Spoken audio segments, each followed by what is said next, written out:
315 ቀን ሆኖናል። መስከረም 1 ዘፍጥረት 1 ብለን የእግዚአብሔርን ቃል ማንበብ ከጀመርን እስከ ጳጉሜ 5 ራዕይ 22 ድረስ ነው የምንጓዘው። ዛሬ የምናነበው ክፍል ደግሞ የሐዋርያት ሥራ መጽሐፍ ከምዕራፍ 13 ጀምረን እስከ 15 ድረስ ያለውን ነው። አብረን እናንበብ።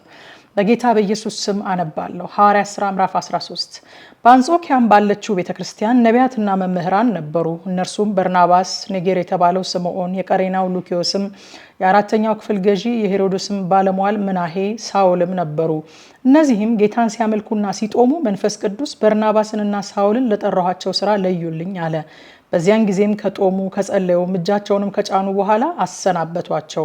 እነርሱም በመንፈስ ቅዱስ ተልከው ወደ ሴሌውቂያ ወረዱ። ከዚያም በመርከብ ወደ ቆጵሮስ ሄዱ። በስልማናም በነበሩ ጊዜ በአይሁድ ምኩራቦች የእግዚአብሔርን ቃል ሰበኩ። አገልጋይም ዮሐንስ ነበራቸው።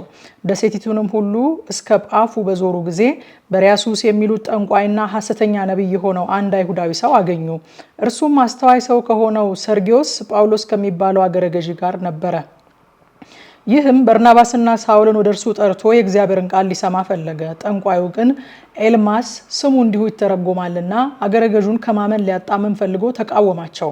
ጳውሎስ የተባለው ሳውል ግን መንፈስ ቅዱስን ተሞልቶ ትኩር ብሎ ሲመለከተው አንተ ተንኮል ሁሉ ክፋትም ሁሉ የሞላብህ የዲያብሎስ ልጅ፣ የጽድቅም ሁሉ ጠላት፣ የቀናውን የጌታን መንገድ ከማጣመም አታርፍምን? አሁንም እነሆ የጌታ እጅ ባንተ ላይ ናት፣ እውርም ትሆናለህ፣ እስከ ጊዜውም ፀሐይን አታይም አለው።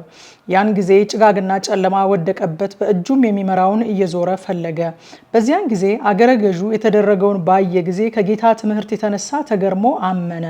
ጳውሎስም ከጓደኞቹ ጋር ከጳፉ ተነስቶ የጵንፍልያ ወደምትሆን ወደ ጴርጌን መጣ። ዮሐንስም ከእነርሱ ተለይቶ ወደ ኢየሩሳሌም ተመለሰ። እነርሱ ግን ከጴርጌን አልፈው የጲስድያ ወደምትሆን ወደ አንጾኪያ ደረሱ። በሰንበትም ቀን ወደ ምኩራብ ገብተው ተቀመጡ። ሕግና ነቢያትም ከተነበቡ በኋላ የምኩራቡ አለቆች ወንድሞች ሆይ የሕዝብን የሚመክር ቃል እንዳላችሁ ተናገሩ ብለው ላኩባቸው። ጳውሎስም ተነሳና በእጁ ጠቅሶ እንዲህ አለ። የእስራኤል ሰዎችና እግዚአብሔርን የምትፈሩ ሆይ ስሙኝ። የዚህ የእስራኤል ሕዝብ አምላክ አባታችንን መርጦ በግብፅ አገር በእንግድነት ሳሉ ሕዝቡን ከፍ ከፍ አደረጋቸው። ከፍ ባለችውም ክንዱ ከዚያ አወጣቸው። በበረሃም 40 ዓመት ያህል መገባቸው። በከነዓንም አገር 7 አሕዛብን አጥፍቶ ምድራቸውን አወረሳቸው። ከዚህም በኋላ እስከ ነቢዩ እስከ ሳሙኤል ድረስ 450 ዓመት ያህል መሳፍንትን ሰጣቸው። ከዚያም ወዲያ ንጉሥን ያነግስላቸው ዘንድ ለመኑት። እግዚአብሔርም ከብንያም ወገን የሚሆንን ሰው የቂስን ልጅ ሳኦልን 40 ዓመት ሰጣቸው። እርሱንም ከሻረው በኋላ ዳዊትን በእነርሱ ላይ እንዲነግስ አስነሳው። ሲመሰክርለትም እንደ ልቤ የሆነ ሰው ፈቃዴንም ሁሉ የሚያደርግ የእሴይ ልጅ ዳዊትን አገኘሁ አለ። ከዚህም ሰው ዘር እግዚአብሔር እንደ ተስፋው ቃል ለእስራኤል መድኃኒትን እርሱም ኢየሱስን አመጣ። ከመምጣቱ በፊት ዮሐንስ አስቀድሞ ለእስራኤል ሕዝብ ሁሉ የንስሐ ጥምቀት ሰብኮ ነበረ። ዮሐንስም ሩጫውን ሲፈጽም ሳለ እኔ ማን እንደሆንኩ ታስባላችሁ? እኔስ እርሱ አይደለሁም። ነገር ግን እነሆ የእግሩን ጫማ ፈታ ዘንድ ከማይገባኝ ከኔ በኋላ ይመጣል ይል ነበረ። እናንተ ወንድሞቻችን የአብርሃም ዘር ልጆች፣ ከእናንተ መካከል እግዚአብሔርን የምትፈሩ ሆይ ለእናንተ የዚህ የመዳን ቃል ተላከ። በኢየሩሳሌም የሚኖሩ ሰዎችና አለቆቻቸው እርሱንና በየሰንበቱ የሚነበቡትን የነቢያትን ድምጾች ስላላወቁ በፍርዳቸው ፈጽመዋልና ለሞትም የሚያደርስ ምክንያት አንድስ እንኳ ባያገኙበት ይገድለው ዘንድ ጲላጦስን ለመኑት። ስለ እርሱም የተጻፈውን ሁሉ በፈጸሙ ጊዜ ከእንጨት አውርደው በመቃብር አኖሩት። እግዚአብሔር ግን ከሙታን አስነሳው። በሕዝብም ዘንድ ምስክሮቹ ለሆኑት ከእርሱ ጋር ከገሊላ ወደ ኢየሩሳሌም ለወጡት ብዙ ቀን ታያቸው። እኛም ለአባቶች የተሰጠውን ተስፋ የምስራቹን ለእናንተ እንሰብካለን።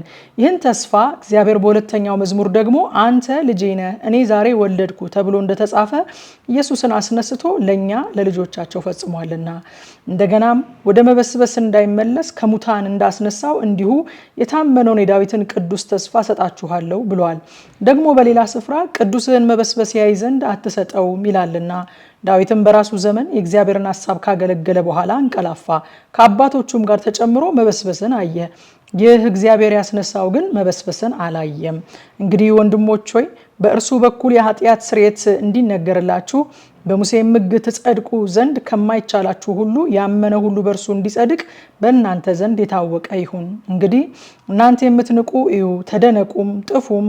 አንድስ እንኳ ቢተርክላችሁ የማታምኑትን ስራ በዘመናችሁ እኔ እሰራለሁና ተብሎ በነቢያት የተነገረው እንዳይደርስባችሁ ተጠንቀቁ። በወጡም ጊዜ ይህን ነገር በሚመጣው ሰንበት ይነግሯቸው ዘንድ ለመኗቸው። ጉባኤውም ከተፈታ በኋላ ከአይሁድና ወደ ይሁዲነት ገብተው ከሚያመልኩ ብዙዎች ጳውሎስና በርናባስን ተከተሏቸው። እነርሱም ሲነግሯቸው በእግዚአብሔር ጸጋ ጸንተው እንዲኖሩ አስረዷቸው። በሁለተኛውም ሰንበት ከጥቂቶቹ በቀር የከተማው ሰው ሁሉ የእግዚአብሔርን ቃል ይሰሙ ዘንድ ተሰበሰቡ። አይሁድም ብዙ ሕዝብ ባዩ ጊዜ ቅንዓት ሞላባቸው፣ እየተሳደቡም ጳውሎስ የተናገረውን ቃል ተቃወሙ። ጳውሎስና በርናባስም ገልጠው የእግዚአብሔር ቃል አስቀድሞ ለእናንተ ይነገር ዘንድ ያስፈልጋል፣ ከገፋችሁትና የዘላለም ሕይወት እንዳይገባችሁ በራሳችሁ ከፈረዳችሁ ግን እነሆ ወደ አሕዛብ ዘወር እንላለን። እንዲሁ ጌታ እስከ ምድር ዳርቻ ድረስ ለማዳን ትሆን ዘንድ ለአሕዛብ ብርሃን አድርጌሃለሁ ብሎ አዞናልና አሉ። አሕዛብም ሰምተው ደስ አላቸው፣ የእግዚአብሔርንም ቃል አከበሩ። ለዘላለም ሕይወትም የተዘጋጁ ሁሉ አመኑ። የጌታም ቃል በአገሩ ሁሉ ተስፋፋ። አይሁድ ግን የሚያመልኩትን የከበሩትንም ሴቶችና የከተማውን መኳንንት አወኩ። በጳውሎስና በበርናባስም ላይ ስደትን አስነስተው ከሀገራቸው አወጧቸው። እነርሱ ግን የእግራቸውን ትቢያ አራግፈውባቸው ወደ ኢቆንዮን መጡ። በደቀ መዛሙርትም ደስታና መንፈስ ቅዱስ ሞላባቸው። የሐዋርያት ሥራ ምዕራፍ 14። በኢቆንዮንም እንደ ቀድሞ ወደ አይሁድ ምኩራብ ገብተው ከአይሁድና ከግሪክ ሰዎች ብዙ እስኪያምኑ ድረስ ተናገሩ። ያላመኑት አይሁድ ግን የአሕዛብን ልብ በወንድሞች ላይ አነሳሱ፣ አስከፉም። ምልክትና ድንቅ በእጃቸው ይደረግ ዘንድ እየሰጠ ለጸጋው ቃል ጌታ ስለመሰከረው ስለ ጌታ ገልጠው እየተናገሩ ረጅም ወራት ተቀመጡ። የከተማውም ሕዝብ ተከፍለው እኩሌቶቹ ከአይሁድ እኩሌቶቹም ከሐዋርያት ጋር ሆኑ። አሕዛብና አይሁድ ግን ከአለቆቻቸው ጋር ሊያንገላቷቸውና ሊወግሯቸው ባሰቡ ጊዜ አውቀው በልስጥራንና ደርቤን ወደሚሉት ወደ ሊቃኦንያ ከተማዎች በእነርሱም ዙሪያ ወዳለው አገር ሸሹ። በዚያም ወንጌልን ይሰብኩ ነበረ። በልስጥራንም እግሩ የሰለለ ከእናቱም ማኅፀን ጀምሮ አንካሳ የሆነ ከቶም ሄዶ የማያውቅ አንድ ሰው ተቀምጦ ነበረ። ይህም ሰው ጳውሎስ ሲናገር ይሰማ ነበረ። እርሱም ትኩር ብሎ ተመለከተውና ይድን ዘንድ እምነት እንዳለው ባየ ጊዜ በታላቅ ድምፅ ቀጥ ብለህ በእግር ቁም አለው። ብድግ ብሎ ተነስቶም ይመላለስ ነበረ። ሕዝቡም ጳውሎስ ያደረገውን ባዩ ጊዜ ድምፃቸውን ከፍ አድርገው በሊቃኦንያ ቋንቋ አማልክት ሰዎችን መስለው ወደኛ ወርደዋል አሉ። በርናባስንም ድያ አሉት። ጳውሎስንም እርሱ በመናገር ዋና ስለነበረ ሄርሜን አሉት። በከተማውን ፊት ቤተ መቅደስ ያለው የድያ ካህን ኮርማዎችንና የአበባ አክሊሎችን ወደ ደጃፍ አምጥቶ ከሕዝቡ ጋር ሆኖ ሊሰዋላቸው ወደደ። ሐዋርያት በርናባስና ጳውሎስ ግን ይህን በሰሙ ጊዜ ልብሳቸውን ቀደው ወደ ሕዝቡ መሃል እየጮሁ ሮጡ፣ እንዲህም አሉ፣ እናንተ ሰዎች ይህንን ስለምን ታደርጋላችሁ? እኛ ደግሞ እንደናንተ የምንሰማ ሰዎች ነን። ከዚህም ከንቱ ነገር ሰማይንና ምድርን ባህርንም በእነርሱም ያለውን ሁሉ ወደ ፈጠረ ወደ ሕያው እግዚአብሔር ዘወር ትሉ ዘንድ ወንጌልን እንሰብካለን። እርሱ ባለፉት ትውልዶች አሕዛብን ሁሉ በገዛ ራሳቸው ጎዳና ይሄዱ ዘንድ ተዋቸው። በዚህም ሁሉ ጋር መልካም ስራ እየሰራ ከሰማይ ዝናብን ፍሬ የሚሆንበትንም ወራት ሲሰጠን ልባችንንም በመብልና በደስታ ሲሞላው ራሱን ያለ ምስክር አልተወም። ይህንን ብለው እንዳይሰውላቸው ሕዝቡን በጭንቅ አስተዋቸው። አይሁድ ግን ከአንጾኪያና ከኢቆንዮን መጡ።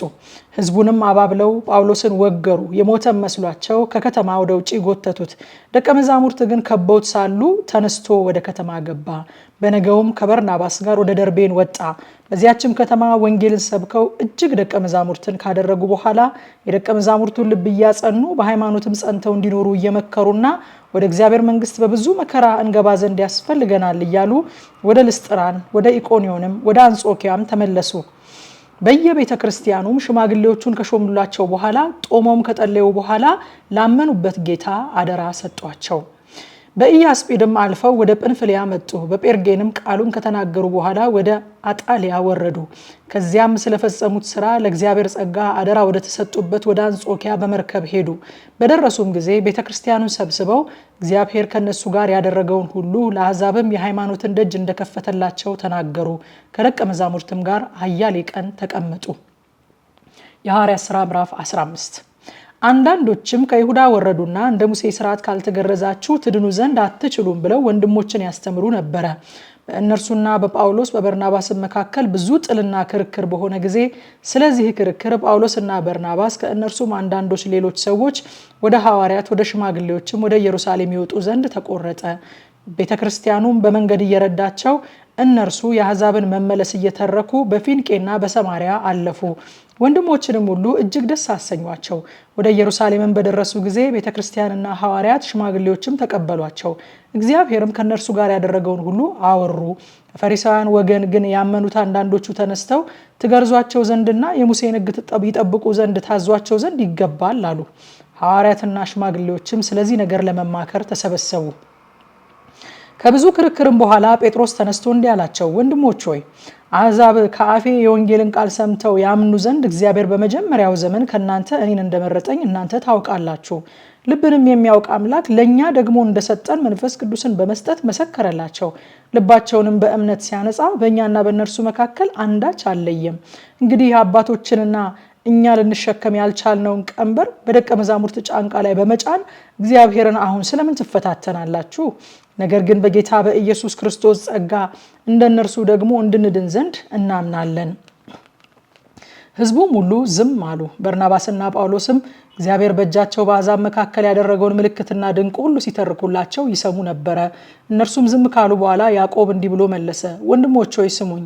እግዚአብሔር ለስሙ የሚሆንን ወገን ከአሕዛብ ይወስድ ዘንድ አስቀድሞ እንዴት እንደጎበኘ ስምዖን ተርኳል። ከዚህም ጋር የነቢያት ቃል ይስማማል፣ እንዲህ ተብሎ እንደተጻፈ ከዚህ በኋላ የቀሩቱ ሰዎችና በስሜ የተጠሩት አሕዛብ ሁሉ ጌታን ይፈልጉ ዘንድ እመለሳለሁ። የወደቀችውንም የዳዊትን ድንኳን እንደገና ሰራታለሁ፣ ፍራሿንም እንደገና ሰራታለሁ፣ እንደገናም አቆማታለሁ ይላል ይህን የሚያደርግ ጌታ። ከጥንት ጀምሮ ስራው ሁሉ በእግዚአብሔር ዘንድ የታወቀ ነው። ስለዚህ ከአሕዛብ ወደ እግዚአብሔር የዞሩትን እንዳናስቸግራቸው፣ ነገር ግን ከጣዖት ርኩሰትና ከዝሙት ከታነቀም ከደምም ይርቁ ዘንድ እንድንጽፍላቸው እቆርጣለሁ። ሙሴስ ከቀደሙት ትውልድ ጀምሮ በሰንበት በምኩራቦቹ ሲያነቡ በየከተማው እርሱን የሚሰብኩ አሉት። ያን ጊዜ ሐዋርያትና ሽማግሌዎች ከቤተ ክርስቲያኑ ሁሉ ጋር ከእነርሱ የተመረጡትን ሰዎች ከጳውሎስና ከበርናባስ ጋር ወደ አንጾኪያ ይልኩ ዘንድ ፈቀዱ። እነርሱም በወንድሞች መካከል ዋናዎች ሆነው በርያስን የተባለውን ይሁዳና ሲላስ ነበሩ። እንዲህም ጽፈው በእነርሱ እጅ ላኩ። ሐዋርያትና ሽማግሌዎች ወንድሞችም በአንጾኪያና በሶርያ በኪልቅያም ለሚኖሩ ከአሕዛብ ወገን ለሆኑ ወንድሞች ሰላምታ ያቀርባሉ። ያላዘዝናቸው ሰዎች ከኛ ወጥተው ትገረዙ ዘንድና ሕግን ትጠብቁ ዘንድ ይገባችኋል ብለው ልባችሁን እያወኩ በቃል እንዳናወጧችሁ ስለሰማን ስለ ጌታችን ስለ ኢየሱስ ክርስቶስ ስም ነፍሳቸውን ከሰጡት ከምን ወዳቸው ከበርናባስ ከጳውሎስም ጋር የተመረጡትን ሰዎች ወደ እናንተ እንልክ ዘንድ በአንድ ልብ ሆነን ፈቀድን። ራሳቸውም ደግሞ በቃላቸው ያንኑ ይነግሯችሁ ዘንድ ይሁዳንና ሲላስን ልከናል። ለጣዖት ከተሰዋ ከደምም ከታነቀም ከዝሙትም ትርቁ ዘንድ ከዚህ ከሚያስፈልገው በቀር ሌላ ሸክም እንዳንጭንባችሁ እኛና መንፈስ ቅዱስ ፈቅደናል። ከዚህም ሁሉ ራሳችሁን ብትጠብቁ በመልካም ትኖራላችሁ። ጤና ይስጣችሁ። እነርሱም ተሰናብተው ወደ አንጾኪያ ወረዱ። ሕዝቡንም ሰብስበው ደብዳቤውን ሰጧቸው። ባነበቡትም ጊዜ ከምክሩ የተነሳ ደስ አላቸው። ይሁዳና ሲላስም ደግሞ ነቢያት ነበሩና ወንድሞችን በብዙ ቃል መክረው አጸኗቸው። አያሌ ቀንም ከተቀመጡ በኋላ ከወንድሞች በሰላም ተሰናብተው ወደ ሐዋርያት ሄዱ። ሲላስ ግን በዚያ ይኖር ዘንድ ፈቀደ። ጳውሎስና በርናባስም ከሌሎች ከብዙ ሰዎች ጋር ደግሞ የጌታን ቃል እያስተማሩና ወንጌልን እየሰበኩ በአንጾኪያ ይቀመጡ ነበረ። ከጥቂት ቀንም በኋላ ጳውሎስ በርናባስን ተመልሰን የጌታን ቃል በተናገርንበት በየከተማው ሁሉ ወንድሞችን እንጎብኛቸው፣ እንዴት እንዳሉም እንወቅ አለው። በርናባስም ማርቆስ የተባለውን ዮሐንስን ደግሞ ከእነርሱ ጋር ይወስድ ዘንድ አሰበ። ጳውሎስ ግን ይህንን ከእነርሱ ጋር ሊወስድ አልፈቀደም። ከእነርሱ ዘንድ ከጵንፍልያ ተለይቶ ነበርና ወደ ስራም ከእነርሱ ጋር አልመጣም ነበርና፣ ስለዚህ እርስ በርሳቸው እስኪለያዩ ድረስ መከፋፋት ሆነ። በርናባስም ማርቆስን ይዞ በመርከብ ወደ ቆጵሮስ ሄደ። ጳውሎስ ግን ሲላስን መረጠ። ወንድሞችም ለእግዚአብሔር ጸጋ አደራ ከሰጡት በኋላ ወጣ። አብያተ ክርስቲያናትንም እያጸና በሶሪያና በኪልቅያ ይዞር ነበረ። ማታ 3 ሰዓት ሁል ጊዜ እንደምናደርገው በኢትዮጵያ ሰዓት አቆጣጠር በቲክቶክ እና በቴሌግራም ገጻችን በቀጥታ ስርጭት የተነበበውን ክፍል እናጠናለን። ኑና አብረን እናጥና።